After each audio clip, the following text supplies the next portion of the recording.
Tudo nessa vida é relativo. Um único fio de cabelo na cabeça é pouco, já na sopa é muito.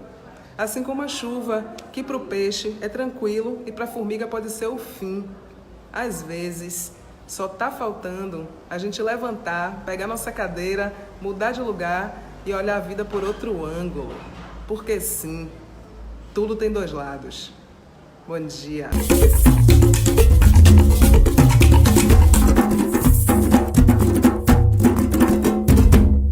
Oi pessoal, tudo certo por aí? Certamente você já recebeu nas suas redes sociais algum vídeo dessa criatura com palavras inspiradoras de bom dia ou coisas do tipo. Comunicadora, chefe de cozinha, empresária, mãe e também neta, Lili Almeida, mais conhecida como Chefe Lili, é baiana e traz consigo a potência de uma ancestralidade forte e genuína. Só começou a cozinhar em 2005, mas nos últimos anos tem conquistado muitos admiradores, não só pelos pratos que prepara, mas pelas reflexões no dia a dia. Agora, ela resolveu dar um novo passo em sua carreira ao lançar seu primeiro livro, A Gente Merece Ser Feliz Agora, 101 reflexões para a sua vida.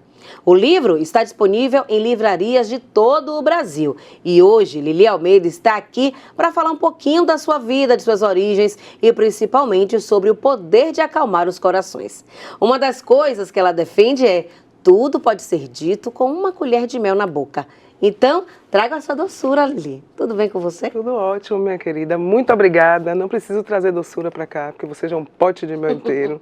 Lindo o que você falou aí sobre o meu trabalho, sobre a minha vida. É uma honra estar aqui, Cris. E vamos falar, né? Vamos trazer essa doçura aí para o pessoal que está em casa. Pois é importante a gente trazer nesse momento assim, que as pessoas parecem viver numa carência constante, né? De carinho, de acolhimento, de afago, de abraços. Parece que a gente nunca tem tempo para essas coisas. E eu acho que as suas frases, esses vídeos que você faz, que você passou a fazer, mostram o quanto a gente precisa de boas palavras, de frases inspiradoras. Mas antes da gente chegar nesse momento, né, nessa virada de chave na sua vida, vamos falar lá do comecinho. Eu quero que você me conte um pouquinho da sua história, onde você nasceu, onde você cresceu e como foi a sua infância. Eu sou nascida e criada na Cidade Baixa, no Bonfim. Eu tive uma infância maravilhosa na beira da maré. O quintal era maré. Então, assim, eu sempre falo que eu acho que essa minha forma de olhar a vida também se deve a isso, porque eu fui criada na beira do mar. E Salvador é linda, né, demais. Então, esse azul todo na minha frente, eu passar a minha infância diante disso, eu acho que trouxe luz para os meus olhos também. Então, eu, desde criança, olho para a vida como se a vida fosse um lugar mágico, de verdade. E meus amigos falam que eu sou essa pessoa desde sempre, né? Que eu sempre tinha uma palavra para dar, que eu sempre fui uma pessoa de ouvir os outros também, e que agora apenas mais pessoas estão conhecendo esse meu outro lado. Eu tive essa infância maravilhosa, meus pais trabalhando muito e eu com meus avós, né? Então, assim, a minha avó Lili, né? Meu nome é uma homenagem à minha avó, é uma grande inspiração na minha vida, era uma mulher muito sábia, como a maioria de nós, e eu acho que eu trouxe rosto para esse tipo de mulher como nós e como a minha avó, que são as intelectuais do gueto, que são as mulheres cheias de sabedoria, que algumas delas mal sabiam assinar o nome, mas que eram curandeiras, criaram grandes famílias, né? Grandes descendentes, eram grandes comerciantes também, né? Hoje tem essa palavra empreendedora bonita, mas minha avó já estava lá vendendo mingau, minha mãe já estava lá criança fazendo cabelo. Então, nós somos frutos dessas mulheres muito fortes, muito poderosas, e minha mãe fez questão de trazer uma educação boa para mim, de que eu estudasse em bons colégios, para que eu crescesse e soubesse ter boas escolhas. Então, eu estudei muito na minha vida, eu sempre gostei de ler, de escrever. Eu fiz faculdade de comunicação, e aí eu fui para São Paulo trabalhar em 2004 com comunicação, e lá eu comecei a cozinhar, mas também porque era uma coisa que me ligava muito à minha família. Eu cozinhava com minha mãe no telefone. E era como se isso estivesse tapando o buraco da minha saudade e me conectando com a minha raiz, sabe? E aí eu tomei muito gosto, me apaixonei e descobri que cozinhava muito bem. Mas eu só aceitei que eu cozinhava bem quando eu senti o gosto da comida da minha avó na minha panela, sabe? Então, assim, a minha vida toda, tanto da parte da cozinha quanto do escrever, tá tudo muito ligado à minha avó, principalmente, mas toda a história da minha família. E isso que eu faço hoje, de estar falando, é o que eu vi a minha mãe fazendo a vida toda, porque a minha mãe ela trabalha com um movimento de caridade desde que eu me entendo por gente. Então ela viajou muito pelo interior do Brasil todo, palestrando sobre caridade, sobre generosidade, e eu era a companheira dela, estava sempre lá assistindo. Acho que a diferença hoje é que tem a tecnologia, eu botei a cara na internet para falar, mas eu hoje me vejo sendo uma continuidade dessa história aí da minha avó, da minha mãe e de todo mundo que veio antes de mim aí na minha família. Pois é, e nesse ponto a gente vê que nada é por acaso, né? Você cursou até o 6º semestre de comunicação, talvez daí venha também a sua facilidade de se comunicar com as pessoas, de falar, né, olhando diretamente para a câmera, como se estivesse olhando no olho de quem está te assistindo. Mas falando ainda sobre a gastronomia, né, você... em São Paulo foi que você teve esse despertar. E aí você volta para Salvador em que momento? Em que momento você começa, de fato, a trabalhar com a gastronomia aqui na sua terra? Eu volto para cá, eu começo a voltar para cá em 2009, né? Meu casamento terminou lá em São Paulo, e aí já comecei a falar, vou voltar para minha base, para minha família. E volto para cá, mas muito sem saber o que fazer. Eu comecei a cozinhar numa cozinha profissional. Sim. Eu consegui uma oportunidade, entrei no restaurante e não saí mais. Quando eu voltei para cá, eu já tinha um pouco mais de apoio, né? Então eu falei, bom, agora eu vou estudar. E aí eu fui procurar um lugar para estudar. Porque a gastronomia ela é um leque imenso, né, de oportunidades e de opções. E aí alguma pessoa falou para mim, Lili, vá no Museu da Gastronomia Baiana, lá no Pelourinho, no Senac. E aí eu fui. E aí quando eu fui lá, eu falei, bom, é isso aqui que eu vou estudar. E aí entro no Senac. Quando eu entro no Senac, eu achando que eu ia aprender a cozinhar, eu dou de cara com a biblioteca do Senac. E aí na biblioteca eu encontro a literatura que contava a história dessa mulher negra ancestral, da fundação da cidade, da composição cultural alimentar de Salvador. E aí eu descobri o tamanho da força que as mulheres pretas têm e sempre tiveram aqui nesse nosso lugar. E aí eu fiquei muito inspirada, eu me descobri como uma pessoa, como uma produtora de cultura. Eu entendi que eu poderia, no Senac, eu tive uma grande revelação na minha vida mesmo, porque ali eu entendi que eu era uma pessoa com uma história importante de vida, que eu tinha uma história para contar, que eu poderia usar essa minha facilidade de comunicar para levar essa história para mais mulheres, porque aquilo me libertou. Eu senti como se tivesse quebrado uma corrente dentro de mim. Eu falei, pô, isso pode ajudar outras pessoas também. E aí eu comecei a vender acarajé em evento, eu comecei a cozinhar para um monte de gente, eu comecei a procurar por produtoras, eu falava, pô, vai ter show de tal pessoa, deixa eu fazer o camarim. Então eu estava sempre atrás de uma oportunidade e em todas elas eu contava um pedaço da história de mulheres negras. Contava que na época no fim do período colonial, essas mulheres eram as únicas que conseguiam entrar lá dentro dos portos e pegar açúcar e frutas diretamente nos barcos e que elas criaram um cartel de açúcar e de frutas. Na época do período colonial, o governo teve que mudar as leis aqui na Bahia, porque essas mulheres já estavam nessa movimentação. Foram elas também que arquitetaram algumas revoluções, né, as baianas de acarajé, que são tão importantes que algumas acabaram até se tornando nome de lugar na cidade. Essas mulheres, elas serviam a comida com o tabuleiro, a comida já pronta na cabeça, e aí elas descobriram que parando, elas podiam encantar as pessoas fazendo a comida na hora e descobriram e também se colocaram como peça principal na arquitetura da libertação, porque essas mulheres elas tinham informações, elas recebiam informações, elas passavam informações, então elas estavam ali em pontos fixos para serem esses pontos de informação também, né? Então assim, eu fui descobrindo várias histórias e aquilo foi me deixando grande, eu fui percebendo que existia uma lacuna por uma mulher negra contar a nossa história. Eu pensei, pô, eu me comunico bem, eu estou tendo oportunidades, eu vou saber como entrar, quem vai fazer isso sou eu. E aí eu comecei a falar muito sobre isso, e aí começou a crescer, comecei a cozinhar mais, né? Comecei um projeto na Feira de São Joaquim que chamava Aula Tour na Feira de São Joaquim, que eu levava o pessoal para entrar lá pelo fundo da feira, pela parte antiga. Vou contar do começo. Eu andava muito na Feira de São Joaquim. Eu comecei a cozinhar e eu percebi que eu era uma pessoa da Cidade Baixa que não conhecia a feira. E tinha aquele estigma na feira, que a feira é um lugar perigoso, a feira é um lugar sujo. Aí, pô, eu botei na minha cabeça, eu vou conhecer a feira. É lá que tem os ingredientes que eu quero, é lá que está a história que eu conto. Vou conhecer a feira. Comecei a ir para a feira, saía de casa sexta-feira de manhã para a feira sozinha. Comecei para a feira. Comecei a conhecer as pessoas da feira, comecei a ficar amiga de pessoas da feira. Eu ia toda sexta comer rabada lá em São Jacó. Oh, que coisa toda difícil. Sexta. Que coisa difícil. E aí um monte de amigo meu começou a me pedir, Lili, me leve na feira, Lili, me leve na feira. E aí eu fui pensando, rapaz, e se eu começar a trazer grupos para cá? Se eu começar a pegar o pessoal que trabalha aqui na feira e fazer essas pessoas de ponto de informação para a galera que vem para a feira?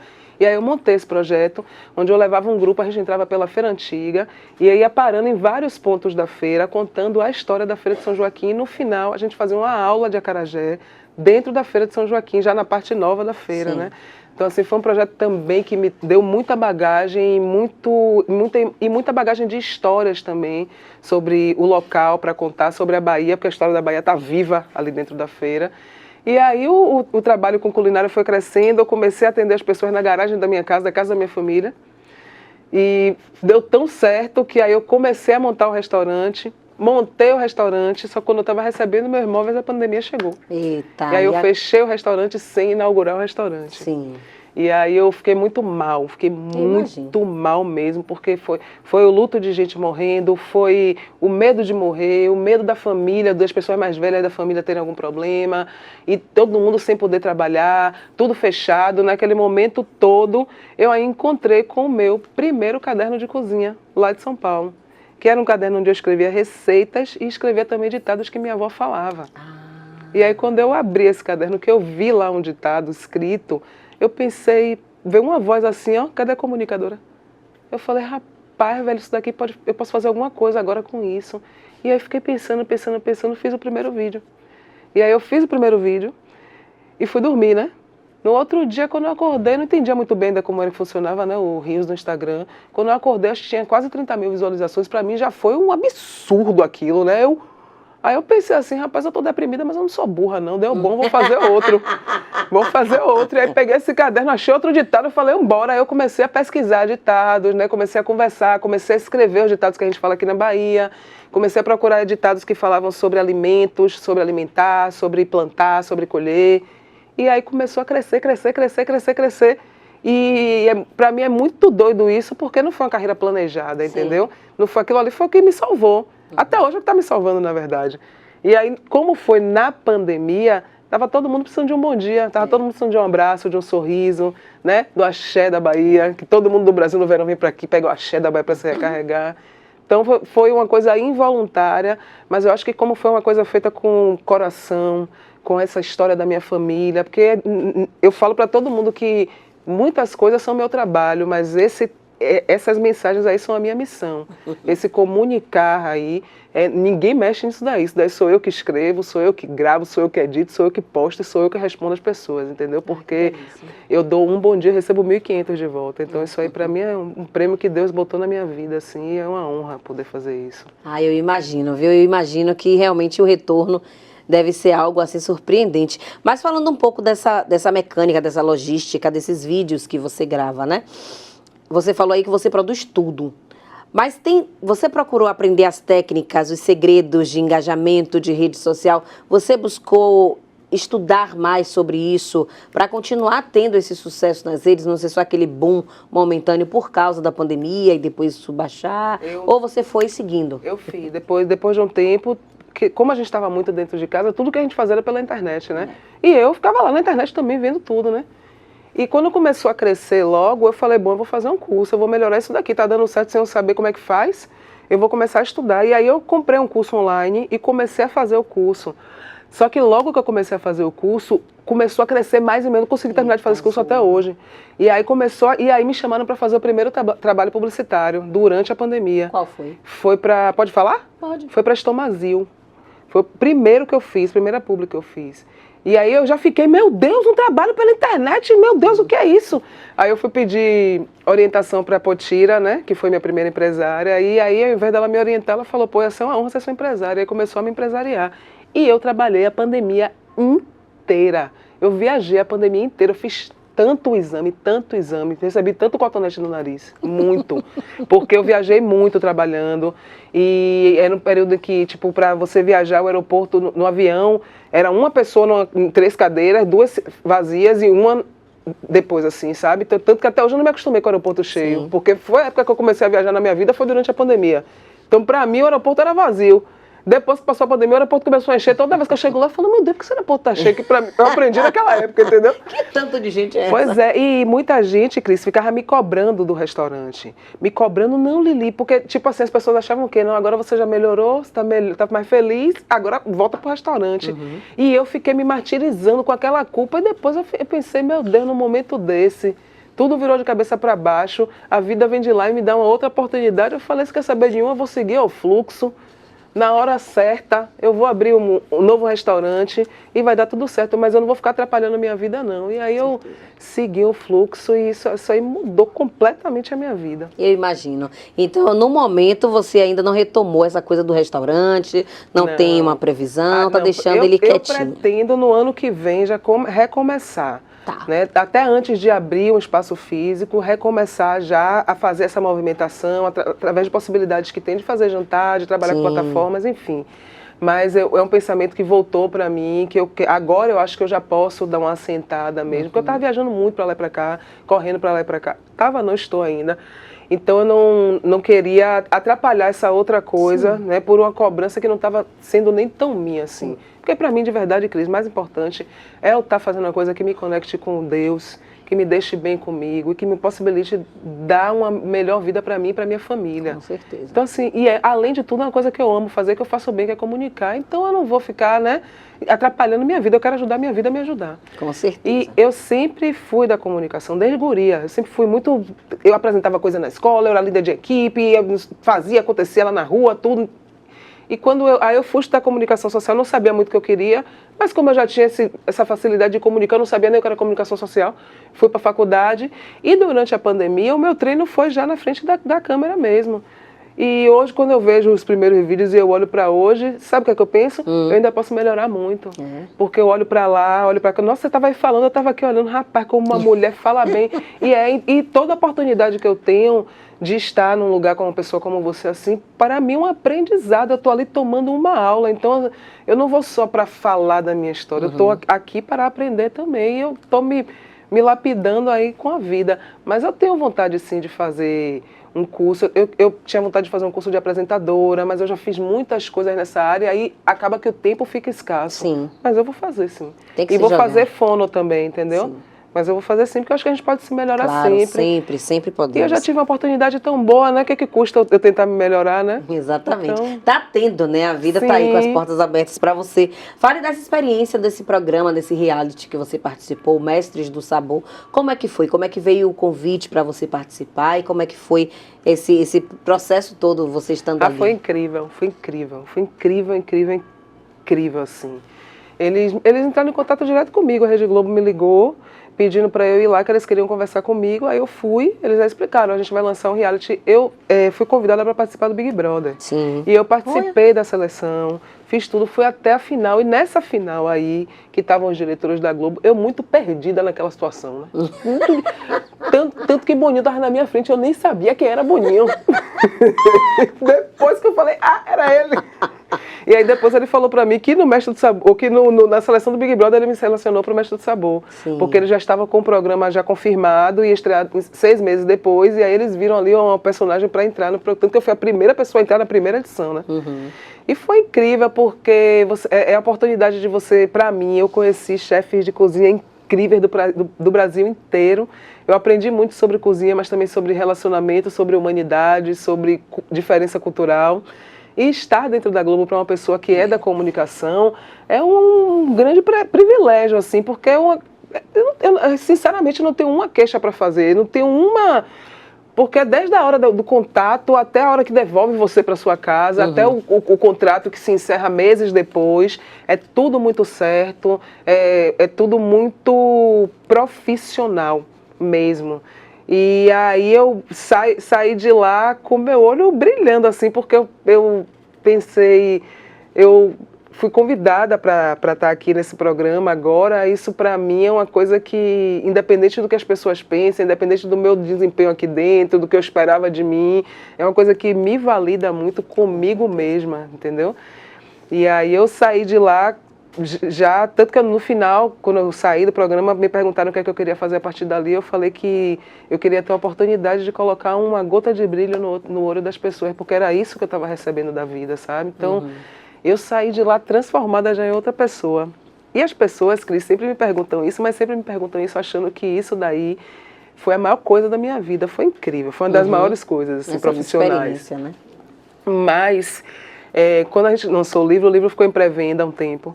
Então, assim, não era para ninguém ter esse livro ainda. E aí um dia uma seguidora minha mandou uma mensagem para mim e caiu naquela pasta lá, Outros, no Instagram.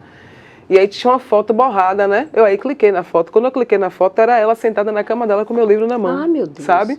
Aí eu tomei um choque na hora, assim, aí eu, porra, na hora eu pensei no Mestre do Sabor, eu pensei assim, rapaz, essa daqui foi a maior sensação da minha vida. Foi aquilo ali, foi a maior sensação da minha vida. E eu hoje estou agradecendo demais, porque eu estou com 43 anos de idade.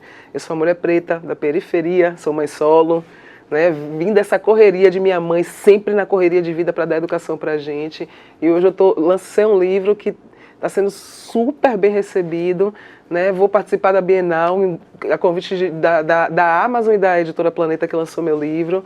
Então eu estou tendo a oportunidade de, nessa fase da vida, sentir uma coisa totalmente nova, que é uma sensação que eu não sei nem descrever, que toda vez que eu sinto, eu lembro dessa foto dessa menina sentada na cama dela com o meu livro na mão, sabe? É como se tivesse um pedaço de mim mesmo, assim, abraçando as pessoas. E aí esse livro, eu escrevi ele, tudo que está aqui foi eu que escrevi para mim e serviu para muitas pessoas, escrevi com muito amor. E eu quero que ele seja um abraço para as pessoas, sabe? Quando você estiver triste, que você abra ele lhe console. E que quando você estiver muito feliz, que você abra ele, você fique mais feliz ainda. É um livro de fé, é um livro baiano, é um livro com o axé baiano. É isso aí o livro. Coisa boa, coisa boa. Agora, é muito importante, eu acho, tanto para mim, quanto para quem está nos assistindo, quanto para os jovens, né? Ouvirem as suas palavras, você falando sobre isso, né? O quanto é importante você trazer essas palavras positivas, o quanto é importante para você esse momento, para além do estar na TV, para além de estar ali, ser um rostinho conhecido nas redes sociais, né? O que você mais preza e está fazendo o bem. E me chama a atenção justamente no momento em que parece que tudo é para ontem, tudo é o instantâneo, tudo é para já. Né? A gente conversava, eu e um grupo de amigos, sobre essa falta de sonhos das crianças. Ninguém mais quer ser professor, seguir uma carreira, todo mundo só quer ser influencer. E parece que você não tem muito só essa meta, né? Porque influencer, de uma forma ou de outra, você já se tornou. Não, Cris, eu na verdade acho que influencer, ele é offline que eu falo. Ele é influencer no on e no off. Porque isso que está alcançando as pessoas é o que eu sou na minha vida. Né? Mônica está trabalhando comigo, a gente tem conversas assim que são verdadeiras sessões de terapia astral, sabe? Então assim, eu acho que quem é a palavra, eu não suportava que as pessoas falassem você é influência, mas eu sou assim, desde pequena eu sou uma pessoa que influencio as pessoas a pensarem, a respirarem, eu estou sempre tentando fazer o melhor para mim, buscando o meu autoconhecimento. Eu não sou isso ali, ligo a câmera, eu viro isso, não. Então, assim, hoje eu entendo esse lance do querer ser influencer, mas não nessa coisa superficial que as pessoas nem sabem o que é. Acha que vai entrar na internet, vai começar a ganhar dinheiro, vai fazer qualquer coisa e vai... Não é muito assim que funciona. E, além disso, as pessoas hoje atribuem muito sucesso, principalmente para quem trabalha com audiovisual. Parece que sucesso é só quando você está na frente de uma tela, quando você está apresentando um programa, quando você está dando entrevista. Poxa, para mim não é não. Para mim isso tá dando risada, porque eu tenho asma e tenho 2 gatos. É terrível. Minha casa estava cheia de pelo, então assim, eu tô bem. Quando eu chego em casa eu começo a cansar. Minha felicidade essa semana foi que chegou meu aspirador de pó, meu Deus do céu. Toda hora eu tô lá. Eu tava triste, sabe por quê? Porque eu não conseguia deitar no sofá para assistir filme. Esses 2 últimos dias eu dormi no sofá. Quando deu 1h da manhã, toda torta. Sabe?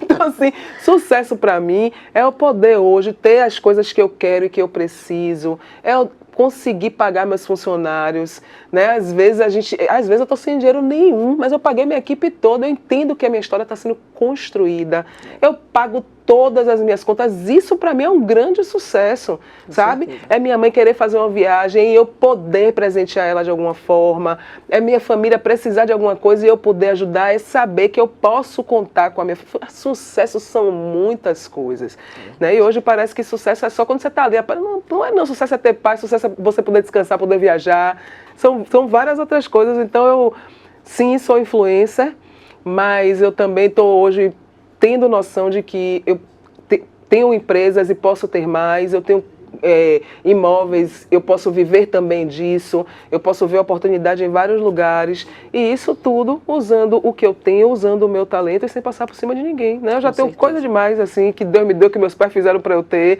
e eu estou conseguindo muitas oportunidades também. Então sim, estou fazendo sucesso sim, estou bombando, independente de estar na frente da televisão ou não. E uma coisa que é muito importante, Cris, que eu queria falar também, é que virou minha chave mesmo foi que eu perdi a vergonha de falar da minha fé. eu não falo da religião, mas eu falo da minha fé mesmo, assim, ó, de uma forma muito pura, muito natural, porque eu acredito que existem mais coisas que a gente não está vendo do que a gente está vendo. Então eu quero lidar com isso também. E para mim, eu hoje senti que eu tenho um canal próximo a Deus, que a gente consegue conversar. Isso é uma honra.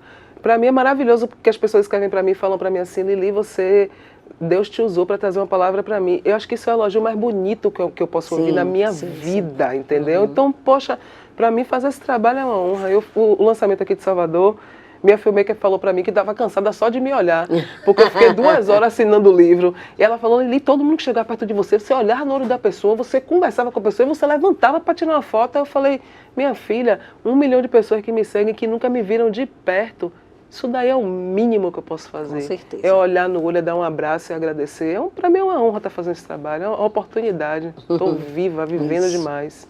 E maravilha, é uma delícia conversar com você. A gente vai fazer uma pausa para o intervalo, eu quero saber mais sobre essa sua relação da fé e tudo mais. Mas só uma pergunta, antes da gente ir para o intervalo. Se inscreveria, tem vontade ainda de entrar no BBB? Eu não, fui convidada. Eu não teria coragem não de entrar. Eu fui porque apareceu a oportunidade, eu falei, opa, vou lá. E foi massa, porque eu fui pro Mestre do Sabor, entendeu? Mas então, aí já foi. Então deixa lá. Ó, a gente vai pro intervalo então, vai beber sua água, mas volte, viu? Porque a gente ainda tem muita coisa para conversar, é rapidinho.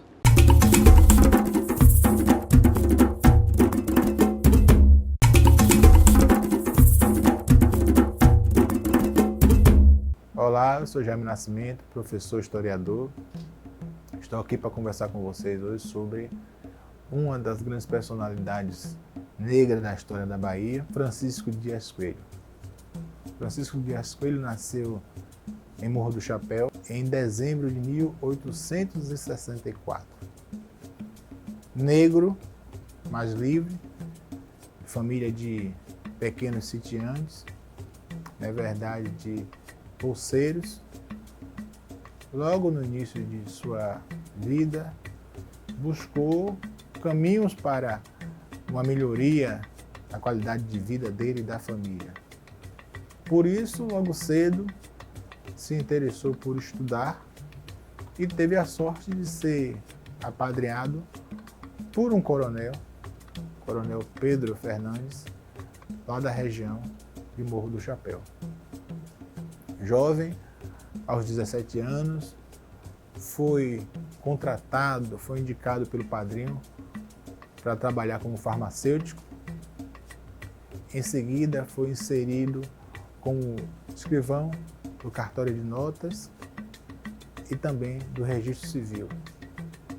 Interessou-se pela política e, tendo a ajuda do padrinho, iniciou sua carreira como vereador da cidade de Morro do Chapéu, conselheiro municipal.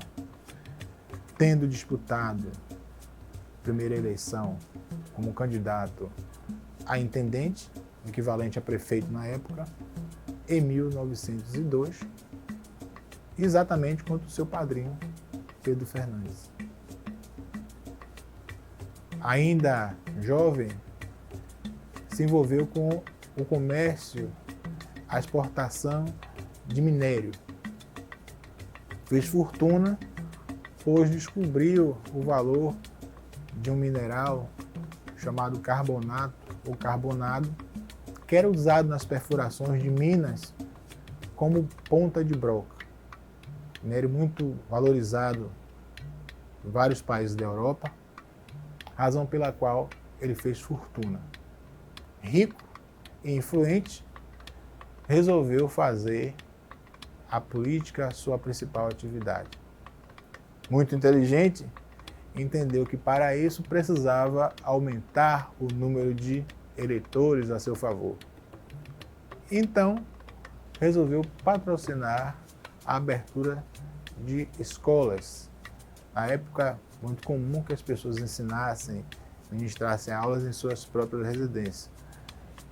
O coronel negro resolveu, então, patrocinar não só essas aulas particulares das professoras e dos professores na cidade de Morro do Chapéu, como também passou a investir na construção de escolas, com o propósito de aumentar o seu número de eleitores.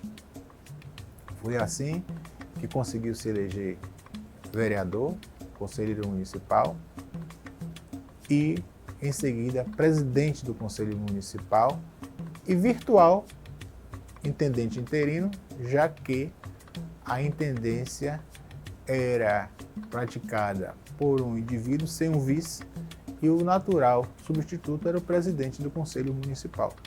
Foi assim que Dias Coelho conseguiu assumir a presidência da Câmara, em seguida ser intendente interino e já no segundo pleito se eleger intendente de Morro do Chapéu.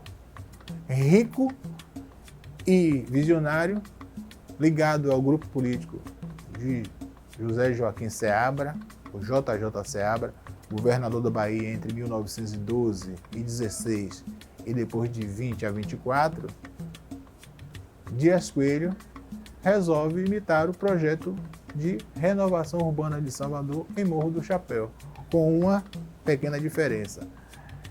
Ele colocou quarteirões inteiros na cidade abaixo, remodelou a cidade com ruas amplas e espaçosas, mas que tudo foi patrocinado com os próprios recursos dele, Coronel Francisco Dias Coelho. A primeira patente ele recebeu do padrinho, patente de capitão da Guarda Nacional. Era comum, as patentes na Guarda Nacional eram vendidas.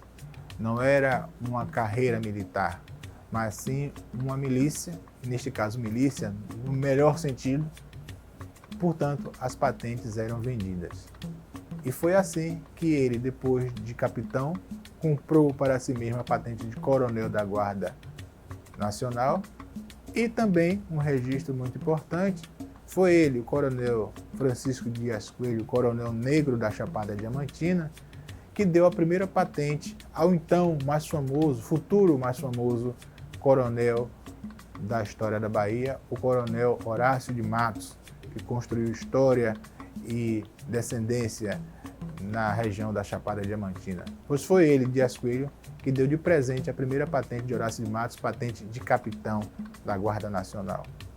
Francisco Dias Coelho morreu em Morro do Chapéu em 1919. Seu grupo político permaneceu e ele foi substituído primeiro pelo coronel Souza Benta e depois pelo seu próprio filho, Deusdete Dias Coelho, médico formado pela Faculdade de Medicina da Bahia.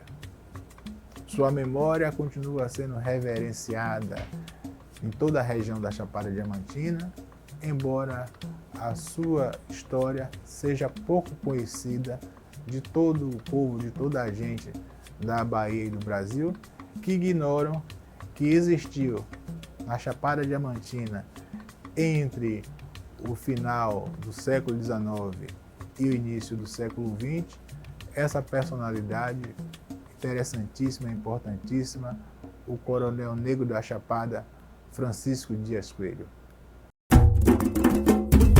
Foi rapidinho, a gente já está de volta aqui com essa conversa maravilhosa com a chefe Lili Almeida, ela que é conhecida nacionalmente e até internacionalmente por suas reflexões aí, que você com certeza já compartilhou, já viu, já se surpreendeu nas redes sociais e com certeza também já se inspirou através delas. Lili, vamos falar um pouquinho dessa sua relação com Deus, essa sua relação com sua fé. Você disse que através desses vídeos você perdeu mais a vergonha de falar sobre isso, né? Sobre essa fé que é única, que é sua. Fale mais sobre isso. Menina, eu sempre tive muita fé, né? Eu sabia disso. Na verdade, o que aconteceu? Quando eu era terceira série, eu tinha 9 anos de idade, eu estudava no Colégio São José, é um colégio católico, e aí a gente vai fazer Eucaristia, né? E aquele processo todo tem que se confessar, e aí eu me lembro que no dia da confissão, a primeira vez que eu me confessei na minha vida, eu pequenininho, uma fila cheia de guri, uma fila enorme, e a gente lá na fila. Aí cheguei lá no padre, né? Aí eu falei assim para o padre, eu peço perdão a Deus porque quando minha mãe reclama comigo que ela vira de costas, chama ela de chata. O meu pecado era esse, imagina. Aí o padre falou para mim assim, reze 3 Pai Nosso e 3 Ave Maria, minha filha. Lá vou eu para a capela rezar os 3 Pai Nosso. Aí quando eu estava lá rezando, eu falei, gente, eu preciso falar isso com o padre? Eu não posso falar com Deus por quê? E aí isso já ficou desde criança, isso na minha cabeça. Por que eu não posso falar com Deus? Se eu quiser falar com Deus e for de madrugada, eu vou ter que esperar amanhecer para ligar para o padre ligar para Deus. Aí eu não quero isso, eu não quero isso, eu não quero isso. Eu queria falar com Deus, entendeu? Acho que é muito louco, assim. Hoje eu fico sempre pensando assim, que religião é legal, né? E tem gente que super precisa de religião também, eu também tenho a minha, enfim. Mas se a pessoa precisa de uma religião para ter fé ou para se ligar a Deus, tem alguma coisa errada, né? Porque Deus é o nosso Pai, não é isso? O Deus que a gente acredita, da forma que a gente acredita. E aí eu fui crescendo, eu sempre fui essa pessoa mesmo, de ouvir, de aconselhar, de ter uma palavra, de saber o que dizer para os outros que na minha vida eu não sabia usar muito bem. E aí depois que eu comecei a gravar esses vídeos, eu percebi que eu estava falando sobre espiritualidade e eu percebi isso na minha vida. Eu percebi que eu estava conversando muito mais com Deus, eu percebi que eu estava ouvindo coisas com mais clareza, que eu estava encontrando respostas em mim, nos meus diálogos internos, que eu estava abrindo possibilidades para mim, de eu encontrar essa fé, essa espiritualidade, que eu estava perdendo preconceitos sobre religiões, sobre opiniões. Eu reparei muito que eu estava conversando com gente do candomblé, gente da Umbanda, gente do Espiritismo, Testemunho de Jeová. Eu reparei que eu conversava com todo mundo e que eu saía sorrindo de todas as conversas, sabe? Aí eu falei, não, gente, Deus está muito próximo da gente. A gente tem que ter muito orgulho de sentir essa proximidade. E cada vez mais que eu ia sentindo isso, eu ia ficando mais feliz, mais feliz, mais feliz. Eu entendi que era isso que estava mudando minha vida. Aí eu falei, por que a gente tem vergonha de falar de Deus? Por que a gente tem vergonha de falar de fé? Se na hora que está no BO, é o primeiro nome que a gente chama, o nome da nossa mãe, é o nome de Deus. E eu comecei a falar sobre isso e comecei a escrever mais sobre isso também. E aí, isso é muito doido também, porque muita gente, como aconteceu durante a pandemia, ninguém me via na rua, né? As pessoas me colocaram assim como se eu fosse um monge budista. E aí, quando foi terminando a pandemia, o povo me via no pagode. E aí ficava, não, ela. Eu falava, gente, pelo amor de Deus, a única coisa é que eu abro a boca e falo. Vocês não falam porque não querem, eu falo e vou pro pagode também, entendeu? Então, assim, foi uma abertura de um portal mesmo. Eu vou falar pra você, rapaz, eu era uma mulher. Eu, desde nova, eu sempre soube que eu era boa de comunicação. Ao mesmo tempo que eu enxergava isso como uma arma, como uma chave para me libertar e como uma arma também para me proteger, eu era muito insegura, eu tinha muita vergonha de coisas minhas, eu tinha muitos medos, eu me sabotei muito durante a vida toda.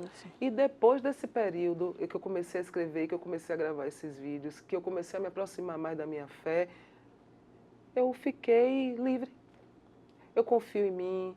Eu comecei a entender que o que eu tenho para oferecer ao mundo sou eu. Eu não tenho nada além de mim para oferecer. Então, se uma pessoa gostar, me acolha. Se não gostar, não posso fazer nada, não me acolha, não vou insistir também. Comecei a entender que se eu não gosto de todo mundo, por que eu vou querer que todo mundo goste de mim também? Sabe? Comecei a olhar coisas da vida que parecem pequenas, mas que mexem muito com a gente. E comecei a priorizar o foco no meu progresso da minha vida, ligada a Deus. Hoje eu falo, Cris, quando a gente está com a cabeça, com o coração aberto, a informação que salva vem de um lugar que a gente menos imagina. Eu estava vendo stories de uma menina. Ela veio participar daquele evento da Globo que teve aqui há meses atrás. E aí, ela falou que ela ali atrás na produção viu um carinha e ficou afim do carinha. E aí ela chegou para uma pessoa da produção e falou assim, estou interessada nele, quero informações. E aí a menina falou para ela assim, o problema, né, que a gente fica com esses caras, a gente se envolve. Ela olhou para a menina, a gente o quê, rapaz? Me envolve com a minha espiritualidade. Eu ouvi ela falando isso aí. Na mesma hora veio as pessoas que falam para mim assim, pô, Deus usou você tem a voz de Deus para falar com a gente, que não sei o quê. Eu falei, rapaz, a coisa mais maravilhosa que eu posso querer na minha vida é estar envolvida com a minha espiritualidade. E aquilo dali foi uma coisa que me mudou também, sabe? Então, assim, eu tento manter minha cabeça aberta, porque eu sei que dos lugares mais inusitados podem ver alguma coisa que abra a minha cabeça, que mude a minha forma de pensar. Foi igual a frase que você falou, que está aqui, né? Tudo pode ser dito com a colher de mel na boca, que está na contracapa do meu livro. Eu vi essa frase na internet, foi o professor Sidney que publicou essa frase. E quando eu olhei para essa frase, tocou tão fundo no meu coração. Foi o primeiro vídeo que eu fiz que bateu 1 milhão de visualizações. Bateu tão fundo dentro de mim. E eu fiquei interpretando tanto aquilo, e uma forma de esmiuçar aquilo para gravar um vídeo. E foi tanta reflexão, e foi tanta coisa que veio na minha cabeça. Essa frase mudou minha comunicação, sabe? Que bom. Mudou a minha comunicação. Então parece que ditados e frases são coisas muito clichê, coisas muito óbvias, mas as coisas só se tornam óbvias depois que elas são ditas. É por isso que todo mundo fala, nossa, você escreveu uma coisa tão boba, tão simples, mas que me pegou tanto. Eu digo, é porque as coisas mais bobas a gente vai deixando de canto, mas são essas coisas bobas que estão o tempo todo na nossa vida, entendeu? Com certeza. Então, assim, comunicar a minha fé, né, falar de espiritualidade, isso aí me soltou, ninguém me segura mais. Eu não tenho medo que me paralise mais. Que maravilha. Eu dou a mão, o medo, eu falo, você vai comigo? Então vamos embora. Mas Deus vai também, bora todo mundo. Eu vou, tem que ir. Excelente, Lili. É realmente inspirador te ouvir. Agora vamos falar do livro especificamente, né? São 101 frases. De quê? Como é que você propõe essas reflexões? Como é que você selecionou, já que são tantos vídeos, tantas frases escritas lá naquele livro de culinária? Como é que você fez essa seleção e como é que o livro está organizado? Então, menina, eu lá no fim da pandemia, a editora Planeta me procurou. Lili, vamos escrever um livro. Só que pra mim isso era uma coisa tão distante que eu falei, que livro o quê? Tipo assim, quando chegou o primeiro meu, eu achei até que era golpe. Eu falei, eu escrever livro até que maluquice, nem olhei. Eu recebi vários e-mails, até que a assessora da agência que cuidava do meu trabalho falou pra mim, Lili, a editora Planeta tá atrás de você não viu ainda não? Aí eu falei, eu pensei que era golpe, ela não é golpe não, pô, eles querem escrever um livro. Eu disse, que livro, rapaz, tá viajando escrever livro? E aí na primeira reunião eles falaram, seu livro já tá pronto, Lili, você só tem que selecionar as frases que você, os textos que você quer colocar, e a gente vai fazer todo o processo, que eu não sabia como era, né? Que tem um ghostwriter, que é um escritor lá, que fica por trás, lapidando o texto e tal. E aí começamos o processo de escolher quantos textos seriam, eu hoje já tenho mais de 500 textos, né? E aí, vão ser não sei quanto, 365, não sei o quê, né? Enfim, definimos 101. Eu escolhi através da minha audiência na internet mesmo, eu peguei os vídeos com mais visualizações e com mais compartilhamentos. Esses textos, esses vídeos eu lapidei, e aí mandei para a editora, e eles lapidaram e mandaram para mim, aí eu distribuí para minha filha, para minha mãe, para minha amiga, e aí foi todo mundo junto lendo para encontrar erro, para poder melhorar os textos, e aí eu mandei para eles, e aí a gente fez o livro. Na verdade, o meu livro já estava... Na verdade, eu já era escritora mesmo, só que eu não... É isso que eu falei de se sabotar na vida, ao ponto de o que está óbvio ali na frente eu não consegui enxergar, né? Não querer enxergar. E aí a gente lançou o livro, e aí quando eu enviei o livro pronto para a editora, os textos todos, eu fiquei, meu Deus, eu escrevi um livro, eu fiquei assim, ó. Mas você tá vendo coisa. Eu falava, rapaz, eu entreguei um livro. Rapaz, eu ficava sozinha assim, rapaz, eu entreguei um livro. Pra mim já tinha sido o ápice da minha vida. E aí lançou esse livro. Quando lançou, meu livro foi o livro mais vendido da editora desse mês de agosto. Quando lançou o livro, que eu vi a forma como as pessoas receberam o livro, aí eu falei, caramba, como assim? O que é isso que eu tô sentindo? Eu não sei nem o que é, sabe? Mas aí eu falei, rapaz, quando pega uma coisa, um pequeno gesto que seja, e bota amor nele, vira. O negócio vira. Eu falo que se eu soubesse que um bom dia ia mudar tanto minha vida, eu tava desde criança lá na esquina da Beira-Mar, bom dia! Gritando bom dia para todo mundo que passasse, minha filha. Porque eu entendo que os textos que eu escrevo são muito legais, eu gosto muito, eu amo, sabe? Mas foi um pequeno gesto carregado de boa vontade. Isso mudou minha vida, mudou a vida de minha família. Tá aí, um monte de gente aí comprando o livro e me acompanhando também na rede social. Então, eu acho que tá valendo a pena colocar amor, colocar boa intenção nas coisas que eu tô fazendo. É isso, né? Quem faz o bem vem também. Com certeza. Eu fiz uma mensagem de bom dia esse dia falando isso. Faz bem que o bem te seguirá. É isso aí. Agora me conte, planos, sonhos. Já falamos do restaurante, né? Que é um projeto de um futuro próximo, mas como é que você se vê daqui a 5, daqui a 10 anos? Quais são seus próximos passos? Eu me vejo daqui a alguns anos. Vou falar de algumas coisas que eu sonho. Eu achava que eu fiquei admirada de entregar um livro, já estou com mais 2 na cabeça. Opa! Que é um livro que eu quero fazer de mensagens também, mas uma coisa com mais aplicação na vida, digamos assim. E eu quero fazer um também contando histórias da minha vida, porque tem algumas histórias na minha vida que eu conto que eu vejo que as pessoas ficam muito inspiradas, assim. Eu quero reunir para dividir também.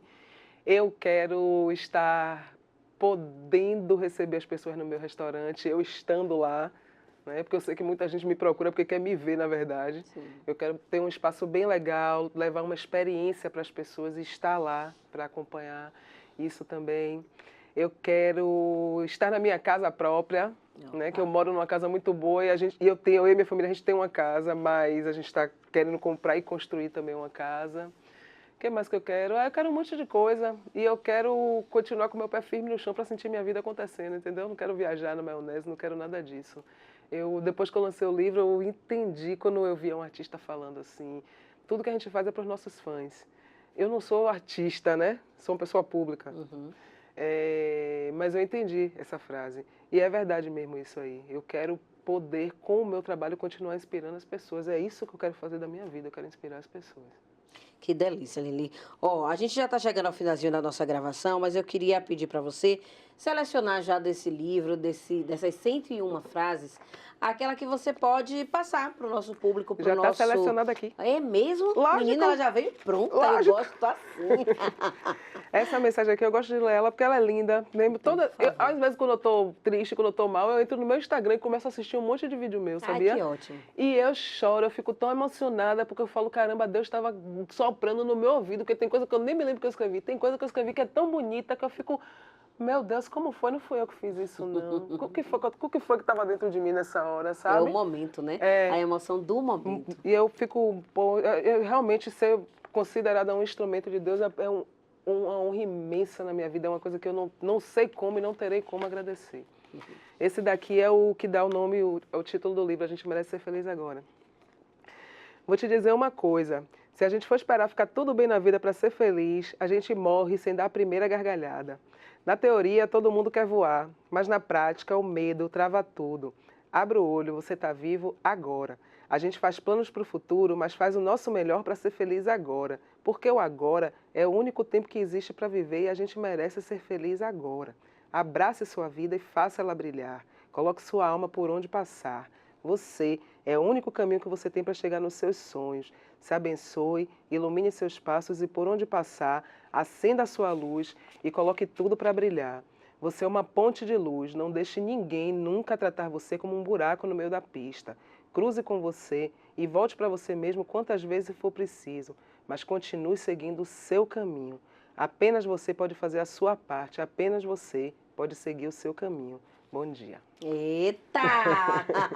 Eu acho que não tem frase melhor para a gente encerrar esse programa, né, do que essa frase desse texto tão inspirador. E eu quero muito agradecer a sua participação aqui com a gente na Ziviste. Foi uma honra te receber. Estou muito feliz, né? A sua energia realmente é contagiante e que você continue inspirando tantas pessoas com esse seu astral lá em cima, com seu carisma e que as pessoas também se inspirem nessa perspectiva de que amanhã a gente pode ter um dia diferente. Com certeza. E a partir de um start, de uma frase, de um encontro, de um bom dia, a gente pode mudar a nossa vida e a vida do outro, né? Com certeza.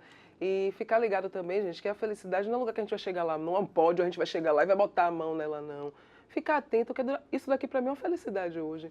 Né? A nossa vida ela é composta de várias coisas, de pequenas felicidades também. Então, fiquem atentos que a felicidade está aqui perto da gente. Às vezes a gente está olhando para longe, ela está aqui pertinho da gente também. Com certeza. Obrigada, viu? Eu que agradeço. Até uma próxima, muito tamo obrigada. juntas. E é isso, minha gente. A gente fica com a Ziviste. Por enquanto, acabou. Segunda que vem tem mais, a partir de 13h. A gente está por aqui na sua TV Câmara de Salvador. Um beijo para você. Tchau, tchau.